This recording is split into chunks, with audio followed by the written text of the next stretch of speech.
Hello and welcome back to Dream Daddy with your host, RageGirlGaming. When we left off, we were looking at that book, seeing if we should go on a second date with Robert, and, well, I went on the first one, I might as well commit. Here we go. Let's hope I don't screw this one up.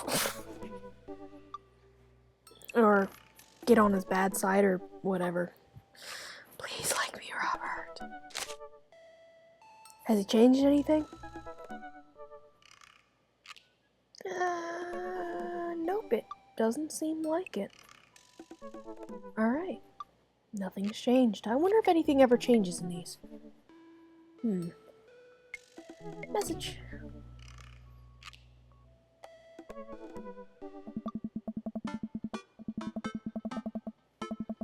I had a lot of fun with Robert the last time we hung out, but I'm beginning to wonder if he's dodging me.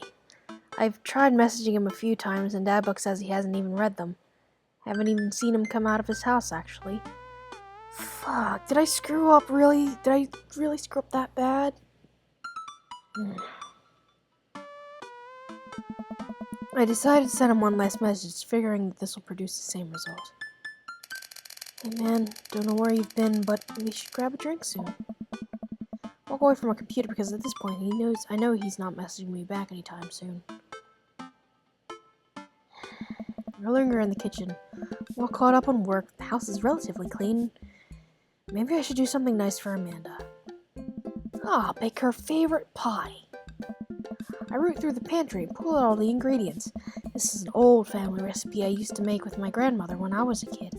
I've lost the actual recipe card a long time ago, but I think I'll be able to remember how to bake it. Start mixing the ingredients together for the crust until I get a nice dough. Throw some cherries into a saucepan and make the filling. Normally, I don't like to multitask in the kitchen, but this cherry pie is a piece of cake. No, pie? It's a piece of pie. I'm making a pie. Oh man, I can never remember what temperature you're supposed to set the oven at. Pretty sure it's 375, but I could be wrong. Who am I kidding? I'm never wrong when it comes to this pie. My special twist on my grandma's recipe includes a secret ingredient that not even Amanda knows about. It really makes the cherries extra flavorful. God, why can't I remember what that secret ingredient is? Almond extract. That sounds good, I think. Not salt. Salt make it salty, but almond extract. Oh, it's almond extract, duh. Oops, I accidentally poured a little too much in. Way too much in. I'm sure it's fine. Baking is an art, and some of the most beautiful art is made from mistakes. Finally get the pie in the oven. How long am I supposed to leave it in there? 15 minutes? I'll just wing it. Man's gonna be so excited. That kid loves a good pie. I have seated at the kitchen table and do word jumbles until Amanda comes home. I can hear the door slam open. Yo, Pops, what smells like pie in here? It's pie, sweetie. Amanda darts over to the oven and looks inside. Yes. Hey, it's not done. Be patient. What's your angle here? What? Pies are an objective-based confection. What are you trying to get out of me? I've been leading a double life. I have terrible news for you. I'm actually a pro skateboarder and an aspiring astronaut and bank robber. The lifestyle is calling me back and I must go. One last job. You know how it is. This pie was the only way I knew how to tell you. Well, I appreciated the years we spent together, but a trade-up is a trade-up. Remember me when you're kicking your feet up in Ibiza. Thanks for all the pie. We shared a cordial handshake. I waited a few more minutes before taking the pie out of the oven. I set it on the rack to cool and guard it so Amanda doesn't dig into it before it's ready. Huh? What? Does it look kind of weird to you? Oh, that's just me taking artistic license on what cherry pie means to me emotionally. I'm just saying this because, it seems like you might have baked this pie incorrectly. And you're currently, right now, trying to pass it off as a good thing. It's art, sweetie. Was it art when you accidentally baked a whole uncracked egg into the center of my 12th birthday cake? Oops. Well, Was it art when you tried to make brownies and accidentally created chlorine gas? How did I do that? Well, that's a bit of an exaggeration. Was there art when you... Just eat the pie, Panda. Cut us a few slices, and we sit down to eat. Cheery feeling oozes out the sides of the buttery crust glistens. I watch as Amanda takes a bite. What's wrong? Is it not good? Amanda winces and fans her mouth. No, I just burned the heck out of the roof of my mouth. Pie is amazing. Sorry for doubting you. Breathe a sigh of relief and take a bite. She's right, the pie is pretty incredible, as it always is. I'm really proud of you for making a pie without burning the new house down. I got a few dad tricks up my dad's sleeve. Maybe fathers aren't as bumbling and stupid as the media makes us out to be. Maybe we as a society should have a little more respect for fathers as a whole. Your dad's sleeve is on fire. I run to the sink and put myself out. Pride will be my undoing. Amanda and I clean up the kitchen and play a little more living room hoops before she retreats to her room and do homework. I go back to my word jumbles. Hey, this one smells cat. The rest of the evening trickles by. We eat dinner. I help Amanda with one of her scholarship applications. We both start getting ready for bed. I decide to check Dad book one last time before I climb into bed. Still nothing from Robert. I hope he's okay. Turn out the lights and lie down.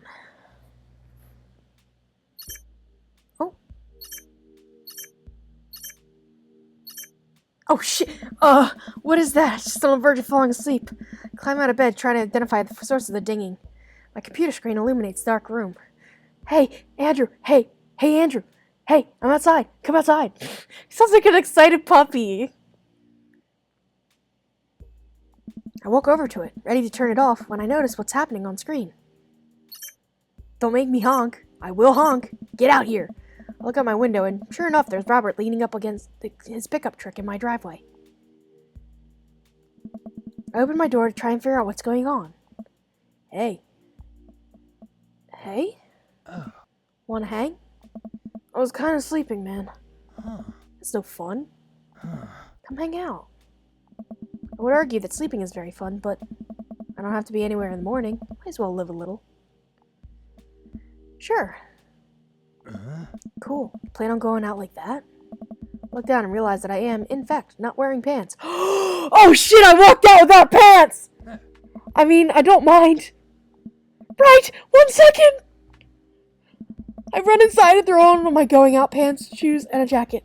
I grab my keys and meet Robert back outside. Ready? Hop in.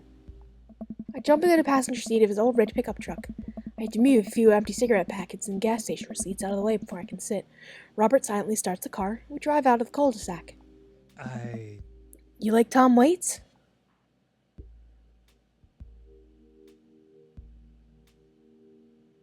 Love Tom Waits. Before I can answer, Robert turns up the radio. Yep, that's Tom Waits all right. He lights a cigarette and cracks the windows. We drive together in silence. So, where are we going? Robert doesn't respond. Robert? Oh, I heard you. He still doesn't answer my question. I look out the window and notice that Robert's taking us to the highway. I twiddle my thumbs. Well, whatever I've gotten myself into looks like I'm in it for the night. Settle into my seat and watch streetlights pass by. I glance over to Robert, who's driving intently. He looks tired, as he always does, but there's something a bit more there that I just can't place. The silence. Say nothing. I remember what Robert said about hating small talk and deciding to keep my mouth shut. He notices me staring. Stop looking so nervous. I'm not nervous. I'm a little nervous. Hey. Just hang on, we're almost there. Almost where? I have no idea where we are. I think we're moving at a slight incline, but I'm not so sure. We eventually come to a stop. Robert gets out the car and I sit for a second, unsure if he wants me to get out too. What are you waiting for? I hastily exit the car. Robert sits on the bed of his truck and pats the space next to him. Oh, wow. I sit down and take in the view. We're on a hill, overlooking the city skyline against the bay. The cool night air rustles some trees near us as lights blink in the distance. Off the side, I can see an entrance to a dense forest. Man, it's all so gorgeous. This is where I come... Whoa! Didn't need to know that, Rob! I come to masturbate. What? I'm kidding. What's wrong with you? Hey. This is my little spot where I come to think. It's nice. You can see the whole city from up here. Really gives you some perspective. Robert reaches behind him and pulls something out from under his jacket. It glints in the moonlight, and I suddenly realize what it is. Oh shit, that's a knife! Oh. Please don't stab me! Robert reaches into his pocket and pulls out a small piece of wood. Please don't stab me with that either! Hey. Robert takes a knife to pierce the wood and starts carving at it. Oh. I breathe a very audible sigh of relief as Robert looks at me sideways. Did you think I was going to stab you just now? Let's see how I respond to this. What? No! Hate to break it to you, but I did, in fact, bring you out here to harvest your organs.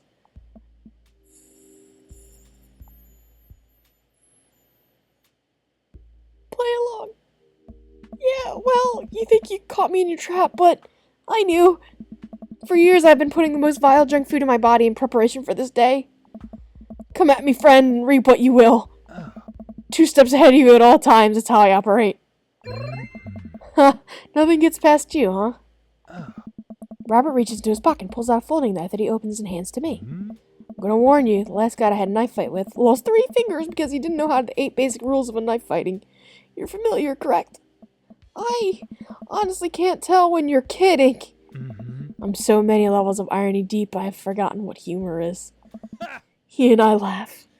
Jeez! Stop scaring me, edgy dad! Have you ever whittled before? I've heard of this was going to be a thing. Considering I'm not a grandpa, no! What do you mean by that? Well, I just thought you would have a block of wood shipped to you along with your first social security check. Andrew, I'll have you know that whittling is a time-honored tradition enjoyed by both young and old alike. That you're dismissing it before you've even tried it speaks volumes about your character.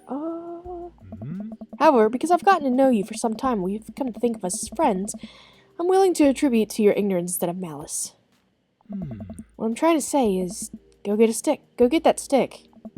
Robert motions to a good-looking stick on the ground, perfect for potential whittling. I pick it up. The most important thing to remember while whittling is to cut with the grain, not against it. If you cut against the grain, the wood is going to splinter. Isn't the most important thing safety? No. Getting hurt comes with the territory. Look at my damn hands. Look at his damn hands. They're calloused and covered in little white scars. They're very nice hands. Can't make a stick omelet without breaking a few hand eggs. Oh shit. Knife that wood. Knife that wood. Okay.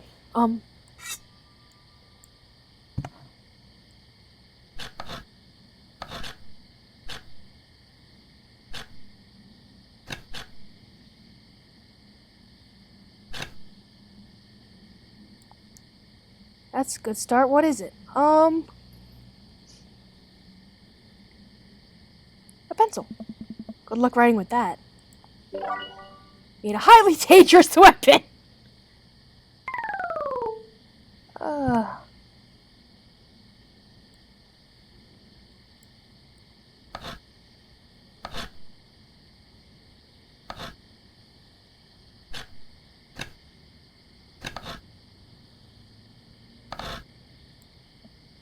Tell me about this one.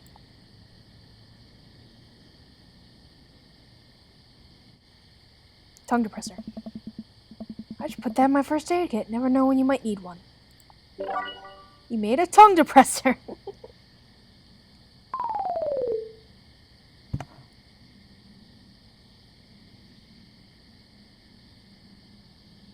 This is actually kind of fun and cute. Let's do this one.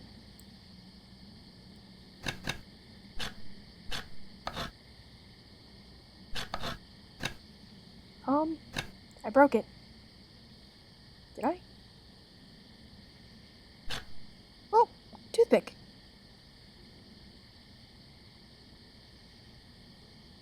Toothpick. Realize you could have just picked your teeth with the knife. You made a toothpick. How much more am I whittling? I made an egg. What's this? A Ouija board planchette. All you need to do is carve up a board and we're set. Also, maybe carve a ghost. This is actually cute.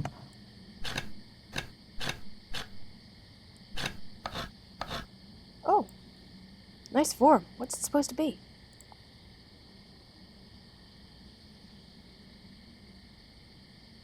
A self-portrait. Spitting image of you. I made a masterpiece. How many more am I doing?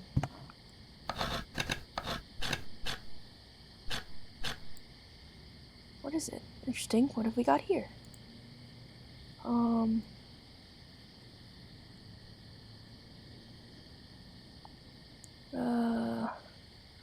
An ambidextrous chopstick. It's a stick.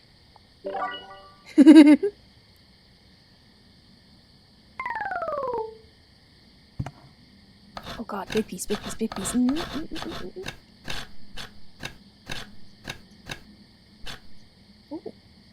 what's this gonna be?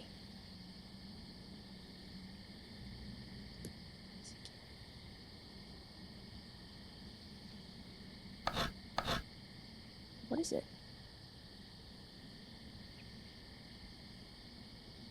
It's a duck. Maybe next you carve up some wooden bread crusts to feed him. Cool duck.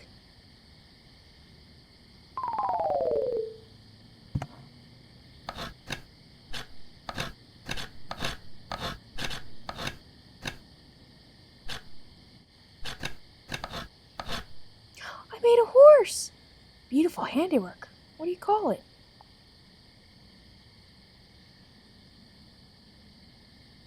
Sir Horsington the Brave. Brave and noble name for a brave and noble creature. Beautiful gift for Amanda.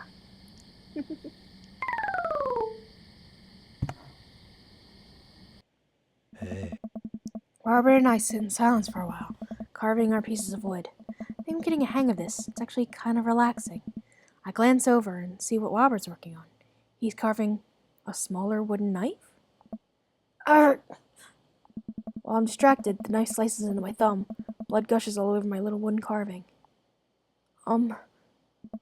Robert is at lost in carving and doesn't notice me bleeding everywhere. Robert still doesn't notice. Robert, I'm dying. I'm bleeding to death. Robert finally looks over. Hey. He reaches into his jacket again. Jesus, how much stuff does he gotta keep in there? And pulls out a red bandana. He wraps it around my thumb. Hold tight. Hops off the truck and I can hear him rummaging around his car. He comes back a moment later with a well-stocked first aid kit. Robert carefully wipes all the blood off my hand and swipes a bit of antiseptic into the cut. With surprising gentleness, he places a bit of gauze over the wound and wraps it all up. You okay? Yeah, I'm good. He's so gentle. He hands me what's left of a tube of antiseptic. Oh. Make sure to keep that cut clean. It's oddly touching and a little sexy. I guess I'm a real whittler now. That you are. Be careful, though. They're attracted to the smell of blood. Wait, what? What's attracted to the smell of blood? Cryptids. Tons of them out here, you know. Cryptids? Like Mothman and stuff? Oh? Mothman is bullshit, but yeah, this town is a hotbed for cryptozoological occurrences. You're joking. Oh. Oh, how I wish I were. I'm a skeptic myself, or at least I thought I was. There are things in these woods that we can't possibly comprehend. I think about my entire time in the city. Aside from the occasional stray coyote, I don't think it's too bad. You ever hear of the Dover ghost? I don't think so. Well, let me tell you a story. I was out in the woods here on a weekend camping trip with Betsy. You don't know Betsy, but she's a big pup, pit bull. Real intimidating. I feel safe around her. First night goes without incident. I get some solitude, Betsy gets to pee wherever she wants, all good stuff. Second day, I get the idea into my head that I can hike deeper into the woods. Probably against my better judgment, but hey, we're having such a fun camping trip, right? So, me and Betsy start marching in the morning. Really? It gets a little late, and we set up camp, but it's different this night. Real quiet. I can't hear the birds, the crickets, squirrels, nothing. Dead silent. Oh? Then it happens. I hear mostly the most unholy growl I've ever heard in my life right outside my tent. Me and Betsy, we go to investigate, we look around the clearing, and nobody's there. Mm-hmm. But there's this feeling. Not sure if I can quite describe it. I know someone, something, is watching us. Betsy, though, she's scared. Never seen her like that. When she's scared, I know I should be too. Then I see it, in the distance. A man, but if something didn't know what a man was supposed to look like made it. It just looked wrong. Big. Arms too long for its body, black eyes, just stood there and stared at me. Then it disappears. I hear one yelp from Betsy and I turn around to check on her, but she's gone in thin air. I didn't sleep at all in my tent that night, and I don't think I've slept right since. It's terrible. Wow, Robert. I'm so sorry. Oh? They say that if you listen closely on quiet nights just like tonight, you can hear the howl of the Dover ghost. The howl resonates through the woods. It doesn't sound like a regular howl. It's so guttural. Even from far away, something about it makes my skin crawl. Really? Okay, Robert, real funny. I turn to look at Robert. He's white as a sheet. You're messing with me, right? Whoa. I was messing with you up until literally just now. I totally made up that camping story. I strain my eyes to scan the forest line, trying to see where the howl originated from. Off in the distance, I see something. It's so far away, I can barely make out a shape. It looks human, but it's dragging something. Do you see that? We should go. Huh? Robert and I slowly back away and get into the truck. He turns off his headlights and we make a slow crawl away back into the road. I'm too scared to look back. What was that? Really? The Dover ghost, I guess. I chuckle nervously. This time he doesn't seem like he's messing with me. Or maybe someone illegally dumping garbage on a wildlife preserve. Yeah, that's the story we tell ourselves. Huh? We sit in silence for a little while longer, the fear of whatever that was slowly subsiding as we get closer to the city. Hey. Thanks for coming out. This was fun. Oh? I'm sorry I haven't been in touch. I just been in a way lately. I had to get out of the house. Had to be around somebody. You doing okay, man? Robert thinks for a second and lights another cigarette. Hey. Been doing a lot of thinking. Takes a long drag. As I get older, I feel more and more that I'm just drowning in this sea of regret. I was so busy chasing after these things that I thought would make me happy that I didn't think about anyone else. All I cared about was myself. I didn't even think. Oh. Robert stops. I wait for him to finish his thought, but he just stares down the road. Maybe I'm just built like this. Or maybe I do it to myself. Maybe it's my own choice that I'm as unhappy as I am. I try to think of something to say. I remember all the times in my life when I've been sad, and there's a great many of them, but there was always a light at the end of the tunnel, something I held onto that kept me going. Hey. But there's something so resigned about the way Robert's talking.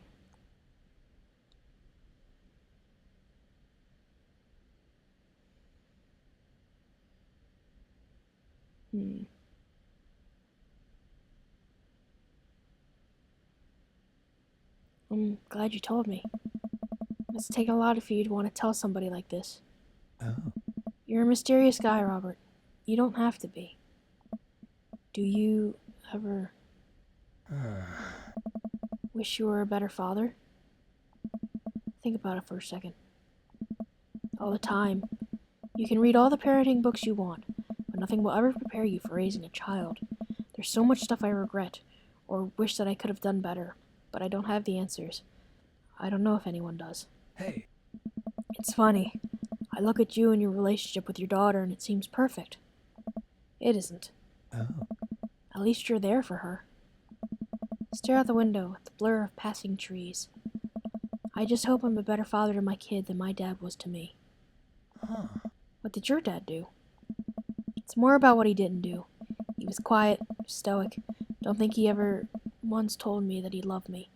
He cared more about his work than he ever did about me or Mom.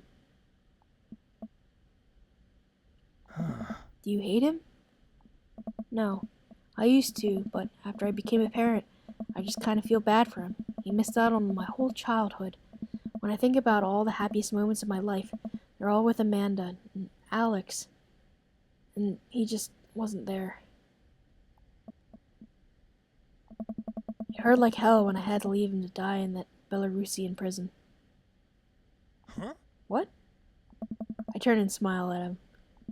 No, he's retired in Florida with my mom. We go there every Christmas. We both break out into laughter, and he pats me on the shoulder. We drive the rest of the way in silence, listening to the radio and watching the bright lights of the city grow bigger. Robert drops me off at my place. As I'm about to close the passenger door, I realize that I still have Robert's pocket knife in my jacket. I pull it out and offer it back to him. You hold on to that. Never know when you might need it. Night, Robert. Have a safe drive home.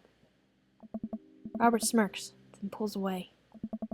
He then immediately pulls into his driveway, which is one over from mine. He gets out and waves. I tiptoe into the house, careful not to wake Amanda up.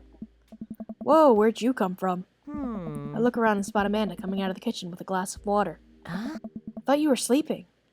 Oh, Robert woke me up to go cryptid hunting. You know the Mothman is bullshit, right? Amanda, you know what? It's fine. I think about the conversation I had with Robert in the car as Amanda starts walking towards her room.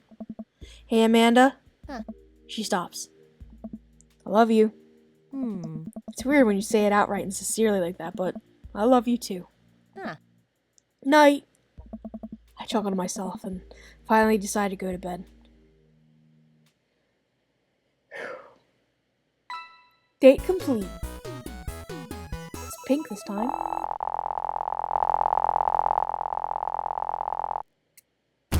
S. Lost in your oceanic eyes. Goddamn. Alright. Let's see. Click to continue. Knife Dad, 2 of 3. Well, it's been a long day. Yeah, has been a long day. I'm just about ready to pack it in. After a few bites of ice cream from the freezer, turn off all the lights and walk down the hall to my room. I wonder if Amanda's still awake. That kid needs some sleep. Pass her room. Oh, this is when she's crying. Is she crying? I knock gently on the door. Hey, Amanda. Crying immediately stops. Not right now.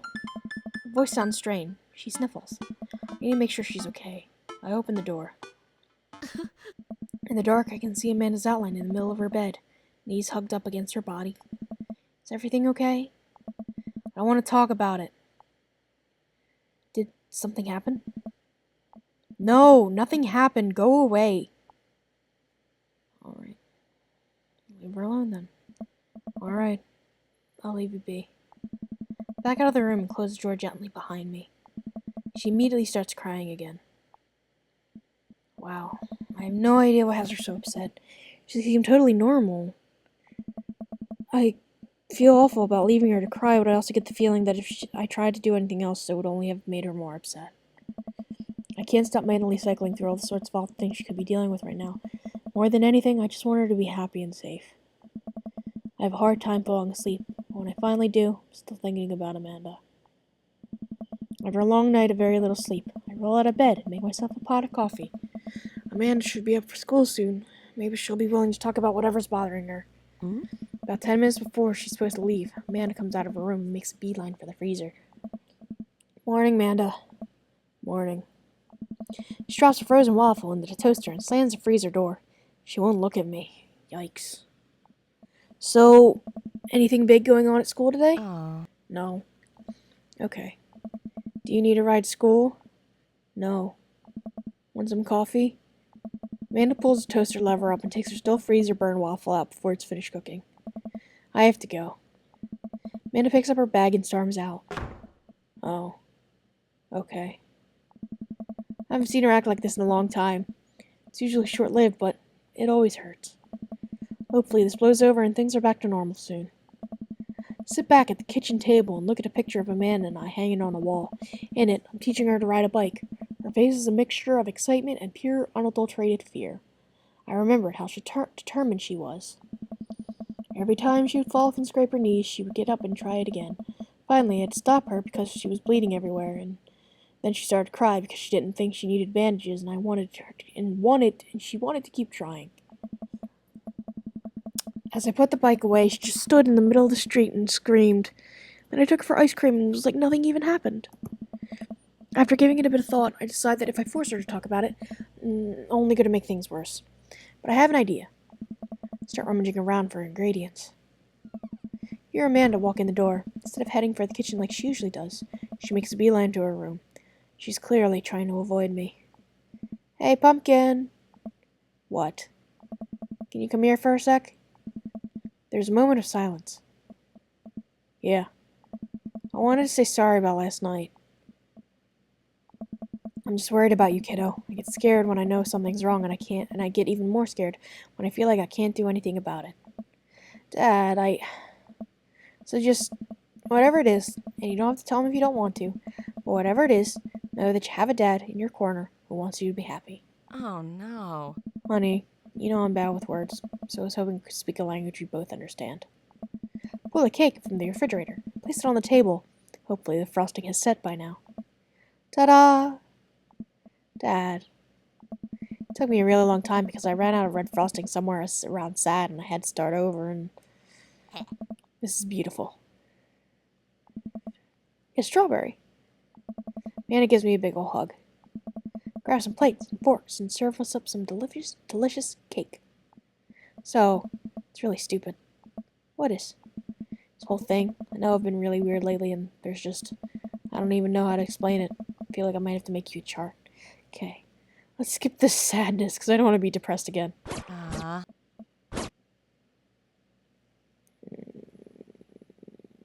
Oh yeah, the best friend. Hey! You got it! Wow, proud of you. Oh. Anyways, ever since she got the acceptance letter, I've been feeling like she's drifting away, you know? Not the same thing. Oh, no. Oh. Is the Gatsby one.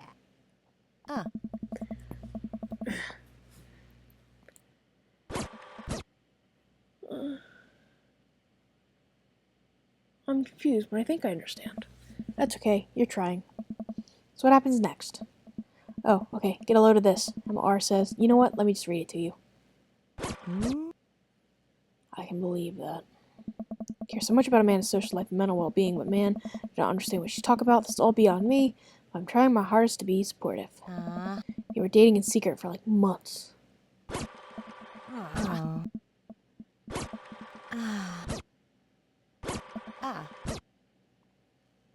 It's not dumb. I'm not gonna tell her it's kind of dumb. I don't know if I'll ever be able to do that, like, the world's okayest dad thing, because I don't want to be shit to my daughter. Okay, different ones. Real friends don't do that, because I said high school sucks, and real friends, yeah, it's true, real friends don't, like, fuck around behind your back. When you get older, you start realizing the sort of people you want to associate yourself with. Do you really want to surround yourself with people who would do something like that to their friend? It takes a lot of work to find and maintain meaningful friendships. It took me a long time to figure that out myself, and I wish I had learned it sooner. If the other person isn't putting the effort to show you how much they care, it's not worth it. You're not beholden to being their friend. Ultimately, I think this says way more about their character than it does about yours, because you're amazing, and if they can't see that, well, that's their problem. I'll keep that in mind. Look down at the table. Did we just eat that whole cake? Yes, we did just eat that whole cake. Well, good talk. Amanda gets up to go to her room. Before she closes her door, she turns around. Hey, Pops? Yes? Thank you. You're always welcome. Love you, Amanda. I love you too, Dad. Aww. Medicine's not always the best medicine. Welcome. You got dads. Third date. Should we do it? I think we should. Yeah, we'll do it now. Did he change anything? Nope. I'm sure. Please don't pirate games. Oh, good dad tip.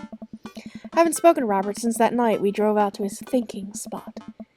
He seemed unusually somber then, like more so than the usual amount of somber that Robert is, which is already a lot. Edgelord. I've been thinking about him and I hope he's doing okay, but I've been a little reluctant to reach out to him. Andrew. Hey, Andrew. Guess who's getting a drink on tonight? Take a look at my dad book messages. There's a flurry of them from Robert. Guess. It's you. But also me, but mostly you. Let's see. Yeah, dude. Or right now, or yeah, dude. Type back to Robert. Robert, buddy, tonight we ride. Yes. Meet me and Jim and Kim's at 8 p.m. Not that I'm unappreciative, but I think this was the first time that Robert's given me more than an hour's warning before hanging out. Amanda! Amanda pops her head into the hallway, music I don't recognize blaring from her room. Huh. What's up? I'm hanging out with Robert later tonight. Okay, cool. Robert, who is my friend. I have friends. I'm happy for you, Dad. People enjoy my company, Amanda. Dad. Dad, I'm so happy for your continued development as a human being. What are you listening to? Sad shit. I don't give a fuck anymore. Amanda, Lane. You know what? You're an adult now. I gave an earnest effort for all 18 years of your life. Go forth and swear. Fuck yeah! I really hope I don't regret this later. Let Amanda say censored. Achievement unlocked. I really hope I don't regret this later. Amanda goes back into her room and turns up the volume to her sad shit. Put on my going out coat and I walk over to Jim and Kim's. I spot Robert leaning against a brick wall, smoking a cigarette. As I get closer, I realize he looks a little different. Cleaner, I guess. Actually, seems like he combed his hair and his clothes are a little less wrinkled than usual. Hey. Hey. You take a shower just for me? I'm working on my relationship with existence. We both stand there for a second and don't say anything. Robert finishes his cigarette and abruptly goes inside. I follow him. By the time I get inside, Robert's already at the bar ordering 2 whiskeys. I spot a booth in the back and claim it for us. Robert slides in and hands me a glass.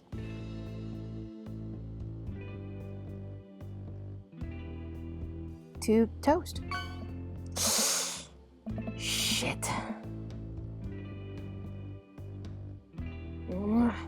A toast to toast. Love you. Warm bread. We clink whiskeys, and I watch him sip his, rather than his traditional approach of slamming the whiskey back as quickly as possible. So what's the plan for tonight? Hit some other bars, maybe grab some pizza. Think that'll kill some time before we go burn down that old abandoned house in the woods. It's definitely not as fun if it's abandoned. Mary pops over the back of the booth, a glass of wine in her hand. She punches Robert in the shoulder. Fuck you, Mary. Where was my phone call? Oh. Sorry, figured you were busy sinking your teeth into some poor sap. I am. He's right here. I look around the booth to see a guy sitting across from her. He waves meekly. You replacing me with the new kid? Mary, I could never replace you, whether I wanted to or not. Mary leaves her booth and slides in next to Robert. Go away. The guy she was sitting with me looks mildly relieved. She eyes Robert's clean-pressed clothes up and down suspiciously. What? Do you got a court date coming up?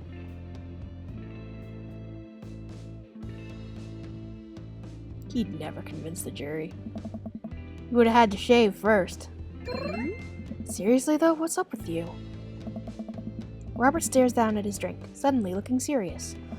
It's Pappy. Doctors say it's cirrhosis of the liver. I told that old bag of bones to quit it with the sauce, but it's all he's ever known, especially since Ma's gone. That's why I invited you out tonight. Just didn't want to be alone.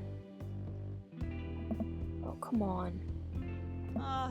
Andrew, don't be an asshole. You know the one thing Robert doesn't joke about is his pappy. Really? Oops. I gave him 2 months. I gotta help him straighten out his affairs. Robert, I'm just so sorry.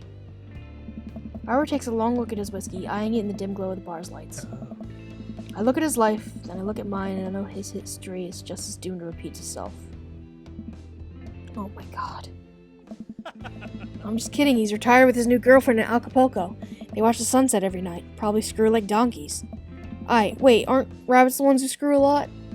Oh, sorry, didn't realize you were an expert in which animals screw a lot. Come on. Please stop saying the word screw. Robert finishes his drink and slides it away from him. He gets up out of the booth. Me and Andrew are gonna hit the bricks. You coming with? Mary casts one last glance at the sad sap she's been hunting and downs the rest of her wine in one gulp. This place is dead anyways. We exit the bar and find the typically empty street filled with a small crowd of people. At the front is a guy with a really deliberate attitude and bad posture. He carries a lantern that he shines up his face for a dramatic effect. What's going on? Looks like it's one of those walking ghost tours. They do that in this part of town all the time. I've always wanted to do one of those. You know, all the stories are fake, right? Pretty much all my stories are fake. This is research. Robert makes a beeline towards the back of the group. He turns around when he notices I'm not following him. Come on! Can't just crash it, can we? Oh. Don't be such a square, Andrew. Just act like you belong. Robert slides up to the tour group. I reluctantly fall and step behind him. Well, here goes nothing. Hey, it was in this place in 1694 that the most infamous witch trials were held. I thought that was Salem. To date, we do not know if the people burned at the stake were actually witches, but it is widely reported that their ghosts still haunt this hapless dive bar to this very day. It was actually 1692. Hey! What? And the site was over by the coffee shop down the road. I'm sorry. Who are you? Daniel McSturgis, ghost historian. And this is my colleague, Dr. 80s reference. Dr. Loomis, paranormal investigator extraordinaire. We're touring America's most haunted locations as research for our new book. You may have seen our guest cameo on Paranormal House Hunters Extreme Edition. A couple of people in the group start nodding. Man, Robert's good at this. Are you guys part of the group? I don't remember seeing you at the first stop. We like to keep a low profile, easier to catch ghosts that way. Hey. They've definitely been here, been standing next to them the whole time. Thank you, random lady who I do not know. As I was saying, the epicenter of paranormal activity can be found at the Coffee Spoon, over there. The man who runs it has been plagued by hauntings since he signed the lease. Damn near driven him mad. Oh. Whatever you want to say is cool, I guess. It's your tour. Oh. Man, didn't know that about Matt. Wait, Robert's making this up. The rest of the tour group listens intently to Robert's every word. I think the tour guide can tell he's losing the group. He seems to be getting flustered. All right. Thank you for your contribution and knowledge, Mr. McSturgis. Let's move on to the next haunted location. Robert, Mary, and I follow the group down the street. That tour guide shirt is cool. Everyone in the group gets one if we make it to the final location. Turn to Robert and grab him by the shoulders. I need that t-shirt. Well, I guess we're in this for the long haul then. Just follow my lead. Don't arouse too much suspicion, and we'll have cool ghost shirts in no time. Hey! Our group arrives at an old, decrepit colonial-style house. Hey! A quick pause in the tour. My name is Quinn, but most people on the Ghost Circuit tour call me Tour Master Quinn. I'm a DJ, trivia master, and part-time actor. Bang, bang. I do private co-signing events, birthday parties, MC bar mitzvahs, and perform traditional vaudevillian mime work. Tour Master Quinn gives out the headshots to all of us. His resume is on the back. Stage combat experience. Anyway, here's a little bit of the history for y'all. This is the home of the noted American author Dorothy Pembridge, whose prose is widely popular in the late 19th century. It was in the attic of this very home where she wrote such classics as The Diaries of a Victorian Mistress, Lady Fitzwilliam's Courtship, and The Ghost of a Sea Captain Reginald Barclay. She unfortunately died of consumption.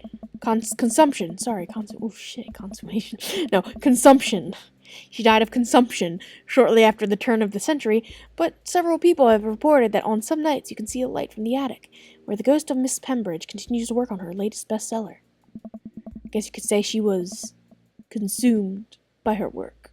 Sad Master Quill. No reaction from the crowd. This guy needs to work on his dad jokes. Actually, consumption is the popular cover-up. Little known fact is that it was a murder-suicide.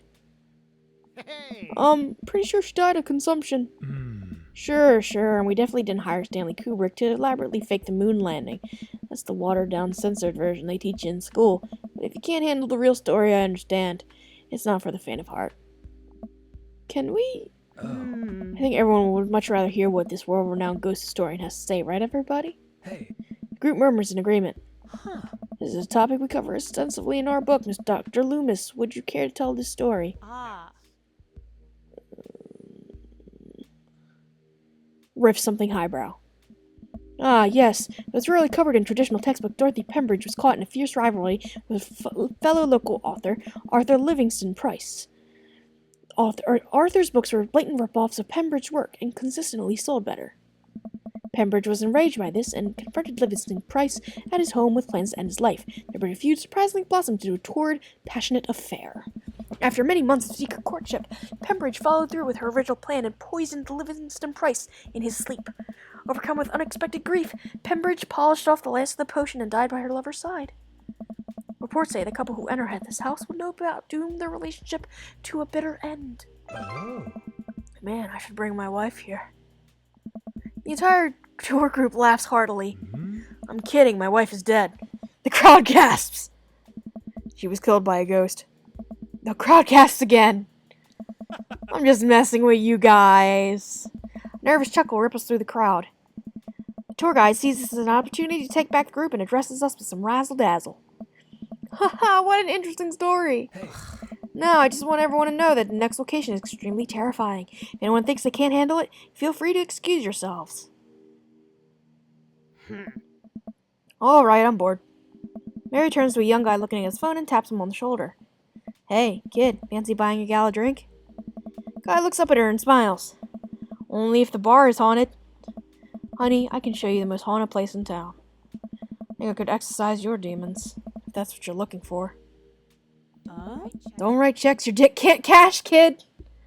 Oh, God. His eyes go wide. Mary salutes me and Robert. She suddenly pulls me into a hug and murmurs into my ear. When you've known Rob for as long as I have, you know when something's wrong. Keep an eye on him for me tonight, okay? Sure, Mary. Good man. Mary pats me on the back and pulls away. She takes Guy's hand and leads him down the street. Take it sleazy, fellas. God help that poor soul. Mary or the kid? Both. Our last stop. This burial ground is such a hotbed of horrifying paranormal activity that I'm not even sure where to begin. There's the wailing ghost of Wharfman, the vampire in Maple Bay, the children of the moonlight.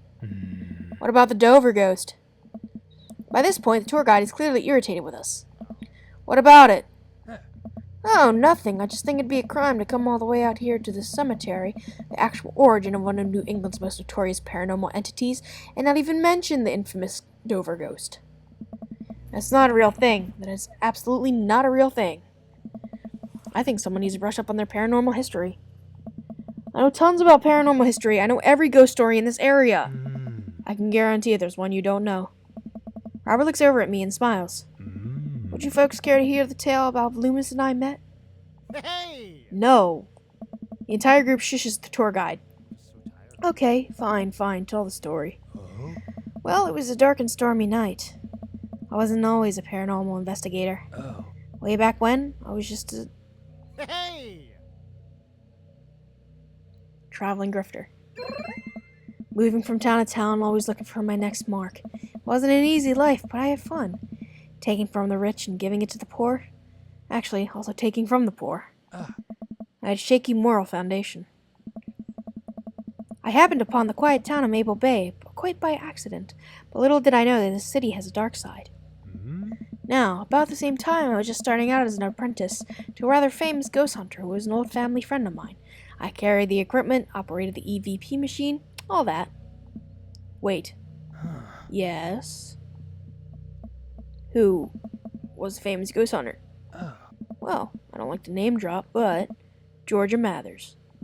Tour group gasps. Bang, bang. Georgia Mathers? She's a legend. You know her? Oh, Knew her. Amazing woman. Died mysteriously. Miss you, Georgie. I... Anyway, we were in Maple Bay investigating some reports of strange lights and sounds coming from the cemetery late at night. Now, we had been warned by the old crypt keeper that this place is highly dangerous, but Georgia was never one to shy away from an adventure. We camped out in the center of the cemetery for 3 nights straight. We endured your so-called wailing watchmen. Wailing ghosts of the wharf men. Whatever, your stupid vampire was just a teenager in a mask, but the Dover ghost... Tell him, Loomis. Hey. So, there I was, just walking back to my hotel after a long day of... Let's see. Classic pigeon drop scam. Putting out feelers for a rip deal. I was gonna steal a baby, probably. Would have made me rich. Found myself walking past this very cemetery. Now, I was never a very superstitious man, but something seemed off.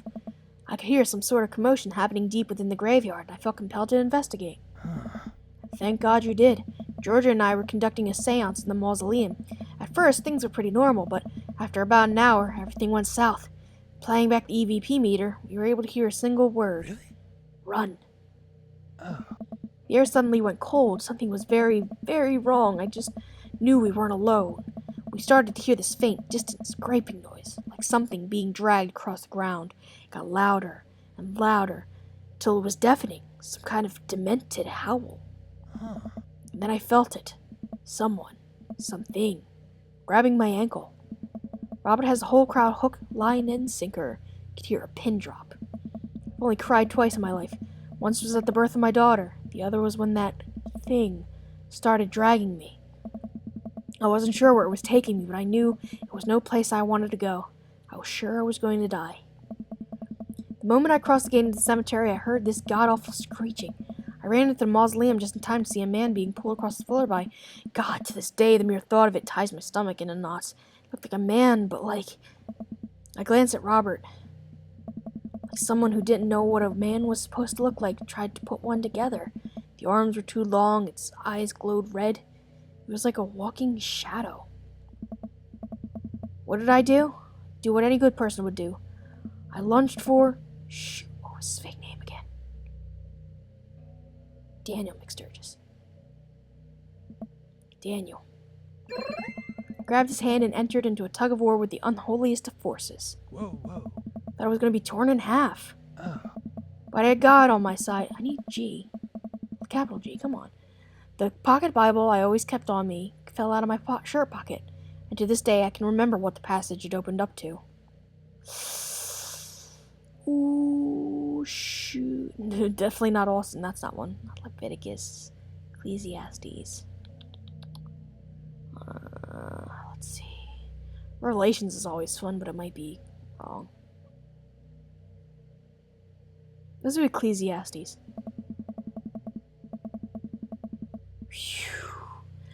Then shall the dust return to the earth as it was, and the spirit shall return unto God who gave it. I have no idea where Robert pulled that verse from. With a horrifying growl, the entity finally relented. Daniel and I collapsed onto the ground, exhausted. We were both covered in blood. A damn creature clawed on my chest, got me real good.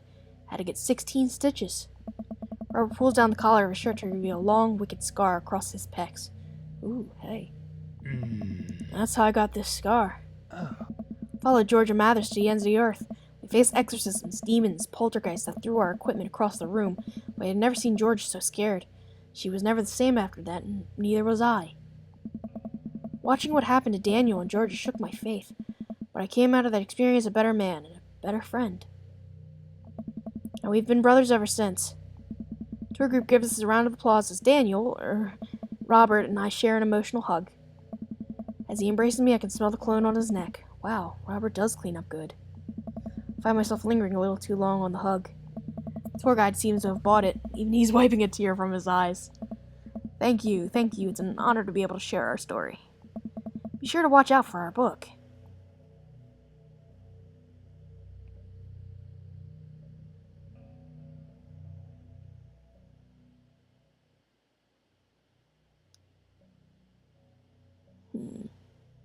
I saw a demon. The shocking oh wait. Paranormal Ice Road Ghost Truckers? That's kind of a... No. Because that's a reference people could get in the crowd. Saw a demon, the shocking true story of seeing a demon. Robert has to suppress a laugh at that one. Alright. Well, I think you both definitely earned your t-shirts. Tour guy Gans is covered in t-shirts. He then slips us both a business card and leans in close. You guys are ever in need of a professional actor, balloon animal, Elvis impersonator, or nude model, please don't hesitate to contact me. Yeah, no thanks. Hey. You got it, buddy. After a couple of tourists take selfies with us, we split away from the group and walk home. This was incredible. That was incredible. I can't believe they bought all of that. I didn't know you had it in you, Andrew. Excuse me, Dr. Loomis. Bit about the pocket Bible was aces, although giving the Dover ghost glowing red eyes was a little cliche. And the Kubrick conspiracy theory bit wasn't. Oh. All a part of the character. Well, we got the t-shirts out of it. We arrive in front of Robert's house. Want to have a drink? Is that even a question? Robert, how long have you known me for? Do you really think I would turn down the opportunity to share a fine alcoholic beverage with my treasured friend and accomplice, Mr. Robert Small? You ever call me Bobbert again, I will kick you right in the shins. Both of them.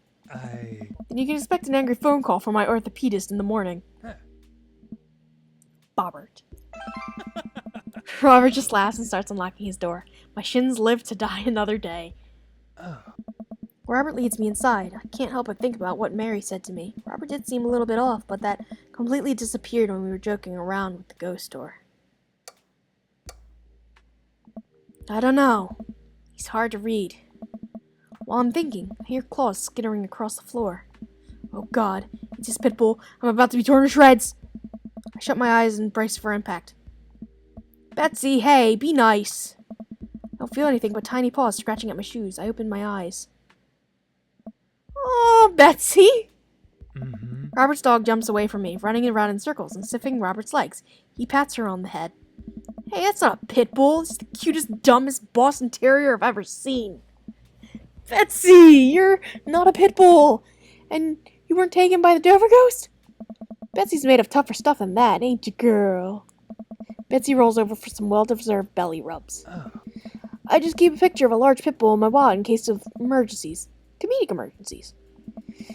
We make our way to Robert's living room. For a quiet man with arguably the oldest pickup truck that can be legally driven, his place is amazing. There are sleek, modern appliances throughout the room, with a big flat-screen TV mounted on the wall. He has shelves upon shelves of DVDs. Guess he wasn't lying about really being into cinema. Pours us both glasses of whiskey from a well-stocked bar in the corner while Betsy curls up on a pile of cushions. So, how'd you really get that scar? Don't tell me you got it fishing for Alaskan king crabs in the Bering Sea or something. You trained me too well. Robert laughs and takes a sip of his drink. My daughter and I were riding our bikes. I hit a rock that flew over the handlebars. Then we went to the hospital, and that's it. Hey. Not a very interesting story. Never heard you talk about your daughter. Well, I have one. Oh. That's her. Point to a picture on the wall of a very serious little girl with dark eyes. Yep, that's definitely Robert's daughter. How old is she? 25, 26. Not too sure. Does she live around here? Really? No, Val lives back home in Brooklyn. Works at some new media online magazine thing. Makes buckets, though. He suddenly seems really serious. I probably shouldn't press him about it. Oh. You like Santana? I fucking love Santana. Yes. Oh. Great. Robert puts on Santana and takes a seat on the couch next to me. Suddenly downs his drink in one gulp. Hey, are you alright? Robert leans in and kisses me, the taste of whiskey burning my lips. I'm surprised at first, but slowly relaxes into his arms. He pulls away slightly, his lips barely brushing against my mouth. I am now. Oh shit, is he... This is a savior! I think... Mary said we'll be wary. Should I really trust Mary? Can't say anything, at best managing a sigh. Robert leans in again, kissing me harder. Pulls my bottom lip between his teeth and bites slightly, sliding a hand under my shirt. My heart pounds in my chest as he lies us both down on the couch. He kisses a trail down my neck, his teeth just grazing my skin. I just... Wait. It's not that. Robert bites down and I have to stifle a moan. Oh dear. Stop. Robert stiffens up and pulls away. No biting? No, I'm more than okay with that. Hey. Something's up. Robert runs a hand through his hair and looks away. I'm fine. I've just been kind of stressed out. Tired. Not a big deal.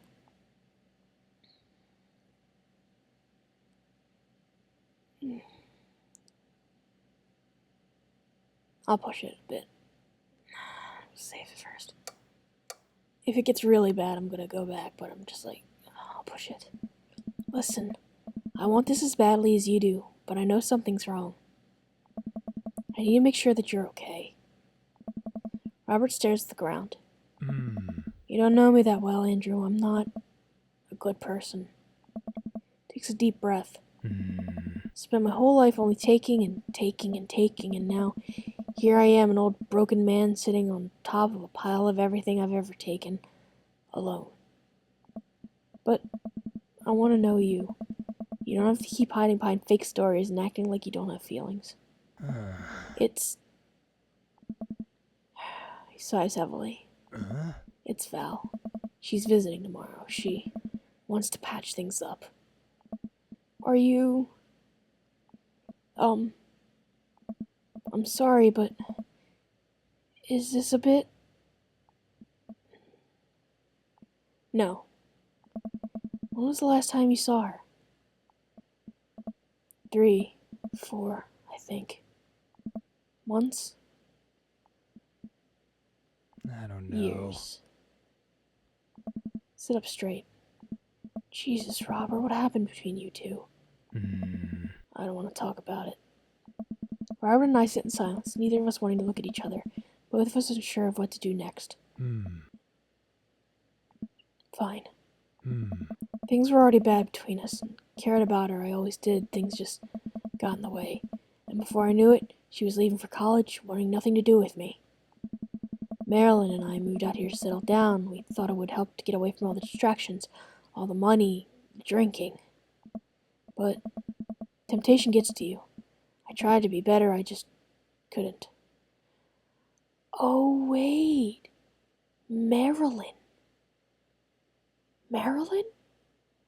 Did he have a thing with Mary? And then the accident changed everything. I think every day about how she must have died hating me. Oh, she died. I never became the better man she wanted me to be.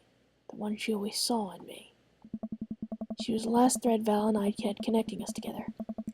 I didn't know that when I lost my wife, I was going to lose my daughter too. Robert. I spent so much time chasing after things I thought were going to make me happy that I ruined my only real chance at happiness.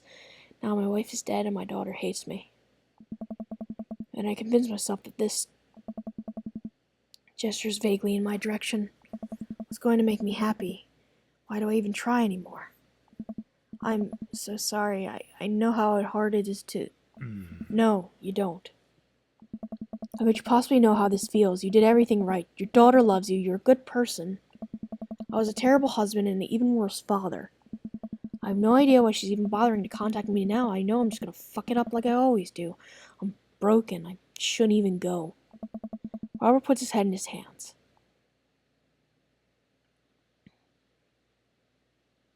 I'm gonna tell him what he needs to hear.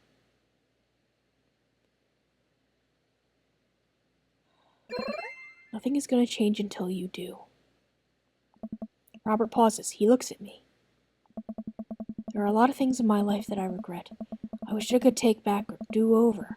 It hurts so much to know that I can't, but what I can do, and what you have the privilege of doing tomorrow morning, is to wake up and try to be a better person than you were the day before. Things aren't going to fix themselves tomorrow or the next day, and patching things up with Val isn't going to solve all your problems either. But nothing is going to change if you don't. And you can't love anyone else until you stop hating yourself. And you're right, I don't know you that well, but you have the same capacity for good that we all have, and I know you can find it. Val is giving you a chance. Don't waste it. But, Robert, Listen to me. It's going to be okay. But I lean over and embrace Robert, pulling him in as tightly as I can. He buries his head into my shoulder, hugging me back. It's going to be okay. I place a hand on the back of his head and stroke his hair. He shudders, then sobs, and I realize that he's crying. Thank you. We stay there for a while, holding each other. We both eventually drift off to sleep.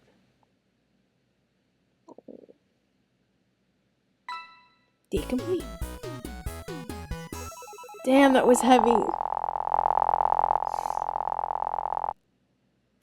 A. Damn it. Damn, that was heavy. Achievement unlocked. Knife dad. Shh, phone. Hush.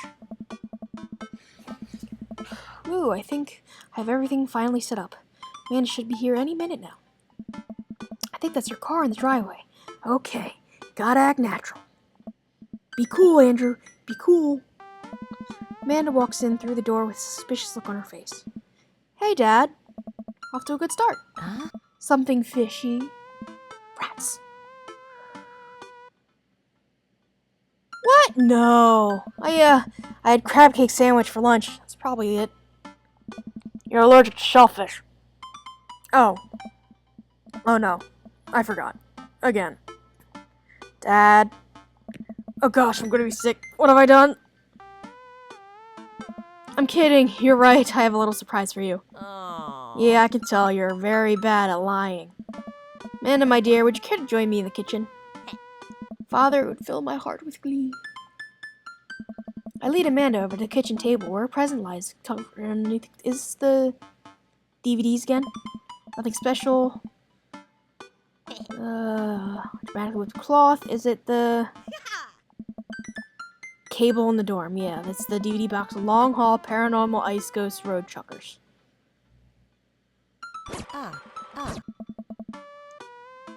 Party time! What? You told me not to make a big deal, but you seem to have forgotten that my entire mission in life is to make a big deal out of your accomplishments. So consider this your graduation party. Surprise! Hi, Damien. Dad, everyone's here. Well, yeah, everyone wanted to come and support you. Is that a mac and cheese bar? Sure is, fully customizable down to the type of mac. There's an ice cream cake, the good kind with crunchies in the middle. I don't know what to say. Don't say anything, just go have fun with your pals, alright? I'm so proud of you, Amanda. Amanda smiles and runs to her friends. I should make the rounds and go make sure everyone's having a good time. But first, mac and cheese. Walk over to Mary, who's having a lively conversation with Amanda. Talking about the dogs. Nope. Listen, kid, you're gonna need some real life skills out there if you're gonna make it out on the streets. I'm going to college. Huh? Same thing. Look, I know you're not old enough to drink. Right. And I know you're smart enough not to drink until you're of legal age. Uh-huh. But hypothetically, if you were to drink, it'd behoove you to drink a glass of water between rounds. Got it. Hypothetically. And if you wake up with a headache, all you gotta do is take a jar of pickles and drink the pickle juice. You're gonna be fine. What's going on here? Come on. Girl talk. Mary turns back to Amanda. Let me tell you about how to deal with a bad roommate. First thing to know, you get straight A's if they die during the semester. Mary! Give it a rest, buddy. Relax, it's a myth. Hey. Supposedly. Get some better judgment, I leave them be. I don't think I recognize that girl by the... Oh, shit. That's his daughter. I don't think I recognize that girl by the snack table. I should go say hello. Hi, I don't think we've met. Oh, we've met. Years ago. And I'm here for my revenge. Hello, Robert's daughter. You're Robert's kid, aren't you? Spot on. Guess that makes you Andrew, huh? Yeah, it's nice to meet you. Glad Robert brought you along. He promised there would be free food, so that's kind of hard to pass up, and... Look, I don't know you, but can I get real with you for a sec? My old man's a real closed book, you know? Me and him, we got a long way to go. You don't erase decades of neglect in a week, but you sure can get tired of staying angry about it. That kind of bitterness, it poisons you, I think. Too young for that. Anyway, lately he's been better. A lot better. Between him shaving for once and how much he talks about you, I get the feeling you have something to do with it. So, thanks. Robert means a lot to me. I'm glad he's getting better. Just keep an eye on him while I'm not around, okay? Or else. What? I'm kidding. Or am I? I don't know why I'm like this. I think it runs in the family. Amanda trots up to the conversation. Hey, I love your necklace. And your hair. And just, geez, your whole vibe is cool. Thanks. I like your jacket. My girlfriend collects pins too. Oh, this is my daughter, Amanda. Amanda, this is Robert's daughter, Val. Nice meeting you. Heard you're a photographer. Aspiring photographer. I'm going to school for it. You take pictures? Yes. Then you're a photographer. Welcome to the biz. Val hands Amanda a business card. If you're ever looking for internships, shoot me an email. Oh. Anyway, I need to go make friends with that woman over there who's dual-wielding wine glasses. Catch you later. Val walks away. She's so cool, she gave me her business card. She touched my hand. Congrats, you just networked for the first time. I'm a regular business lady now. Quarterly projections, stock market, synergy. While you're making a fortune as a businesswoman, I gotta keep this party going. Catch you around, Pops. Andrew. Brian. You made it. Ha, I don't pass up on good Mac. What do you think of the party? It's not bad. Just not bad. Yeah, it's not bad.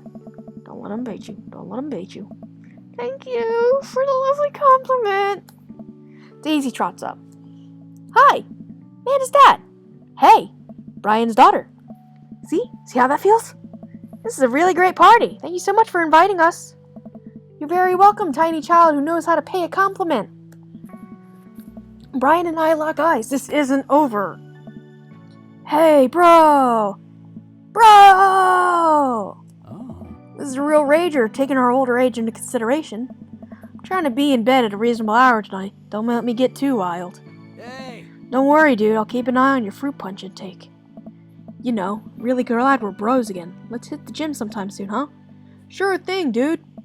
Briar and Hazel peek out from behind Craig. Hi, little ones. Hello. Hiya. Thank you for all that ice cream cake. Wait, girls, how much of that did you eat? Briar ate 4 pieces. Ask any witness. No, I didn't. Hazel ate 4 pieces and wants to pin it on me because we look alike. I have your face. Nobody will ever believe you. Oh, boy. I'll let you guys figure this out. Good seeing you, Craig. Let's hang out soon, yeah? Bro! Totally. Tell Amanda congrats for us. Looks like you've settled into this neighborhood quite nicely. Yep, couldn't ask for a better cul-de-sac. Well, I'm glad. Hopefully we'll see you at your more church events. Got a big schedule planned for the rest of the year. Sure thing, Joseph. Maybe if you aren't doing anything later, we could hang out sometime. Sure, Joseph, that'd be great. Well, see you later. Hugo comes up to me with a plate of mac and cheese. Perfect cheddar to mac ratio. Beautiful work, Andrew. Thanks, Hugo. You know, I'm really pleased to see Amanda go into her dream school. Glad she turned it around for finals. Me too. That scholarship money will really help. Amanda walks by and pretends not to see Hugo. Amanda, come say hi to your old teacher. Hey! Congratulations on graduating. I know you're going to do great things at art school. Ha, yeah, thanks. Amanda starts to back away. Wait, I just realized you're not my teacher anymore, so I don't have to be afraid of talking to you. You no longer hold power over me. You're right. Go forth, adult. I can no longer give you detention. Yeah, I'm gonna break anything I want and there's nothing you can do about it. Are you still mad about that time I gave you detention for breaking my globe? Nope. Oh! And I'll have you know that that globe didn't even fit through the basketball hoop in the first place, so... she'll fit into college just fine. Hey! Hey, man. Matt! We know when Amanda leaves for college, I'll have a fresh batch of right said banana bread ready for her. Thank you. I know she'll love that. What a splendid garden party. My deepest thanks for extending an invitation to my son and I. This icebox cake is divine. Damien! Yeah, thanks, dude. Good cake. Thanks for coming by. As the party starts to wind down, I take a seat on our back porch step. The sun is setting and everyone seems to have eaten their fill. Amanda wanders over and sits down next to me. Killer party, Pops. What can I say? I was inspired. So, I, also have something for you. Huh. For me? Why? Not to be completely genuine about my feelings for once or anything, but growing up wasn't easy, but it could have been a lot harder if it wasn't for you. Dad, you've been there for me through everything. There's been times in my life where you were my only friend. I was really scared about going to college and being so far away from you, but I realized that everything you've done for me has been to prepare me for this, and I'm ready. I wouldn't be who I am today without you. Don't cry, don't cry. I swear to God, Andrew, if you cry again... You're the best, Dad. I love you. And I'm crying. Anyway, that was enough emotional vulnerability for one day. Present time! Amanda hands me a tiny wrapped package. Tear the wrapping off to find a framed picture of me and Amanda. It's us. Kinda shocking, all of our photo albums are just pictures of me, huh? Figured we needed at least one together before I leave. Amanda, thank you. Watching you grow up has been the happiest experience of my life. You're such a talented, intelligent young woman, and I'm so excited to see what the future holds for you. Knock 'em dead, kid. Always do. Amanda and I share a hug. This is only the beginning, Pops. Plenty of more memories for us down the road. Memories to make and stuff to break, right? Ugh. Oh, I'm gonna break so much stuff. Intentionally and unintentionally. You're probably gonna have to pay for most of it. It would be my honor. Hell, you know I've started some fires in my day. Amanda hops up. Looks like someone's been waiting to talk to you. Glance over to the back of the yard where Robert is sitting on a bench beneath our cherry blossom tree. He smiles at me. I'll leave you to it. Me and the Emmas are gonna go get ice cream. Pew! Love you, Pops. Amanda runs off to join her friends. I take a seat next to Robert as the last guests make their way out of the party. Oh. Hey. Hey. Robert gestures vaguely to the snack table. Good stuff. Yep. So, I had a chance to talk to Val. She physically threatened you? Yeah. That's my girl. She said you've been doing better. Trying to work on the vices. I also showered today. Sit in silence for a moment. You know, every day for me is a battle against my own self-destructive habits. But lately, it's gotten a little easier. I don't know. Thanks for talking some sense into me. It's hard to get things through my thick skull sometimes, but what you said that night has actually helped. I'm glad. I like you, Andrew. I like you a lot. I haven't felt this way about someone in a long time. I lean in and kiss him for a moment before he pulls away. He takes my hand in his. Hi. You're special to me. Huh. But I have some stuff I need to work on, emotionally, before I can get into anything romantic with you. Oh no, you deserve better than who I am right now. I need to be on my own for a bit, figure some things out. Of course. I think what you need right now is a friend, and I'm very happy to be that for you. Did I fuck up? Shit. Thank you, it means a lot to me. And if you're ever ready for more than that, you know where to find me. Let's hunt ghosts sometime? I would love that. Put my head on the shoulder and we watch the sun slowly dip below the horizon together.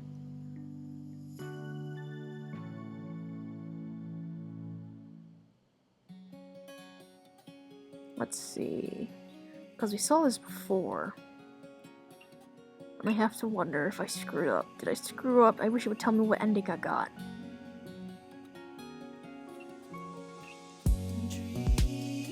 Did I screw up? Oh, I got a screenshot. Oh, it's so cute! I did get a screenshot, but is that this is I don't know what that means. I'll have to figure it out. So, that was one of the endings of Robert's route? I mean, I don't know if it was a good end or not. Did his thing light up? Yeah, his screen is lit up. Like, his portrait on the main screen is all colored in.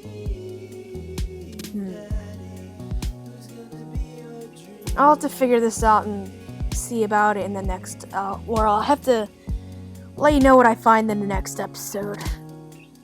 Thanks for joining me on this one. Hope you have a good one.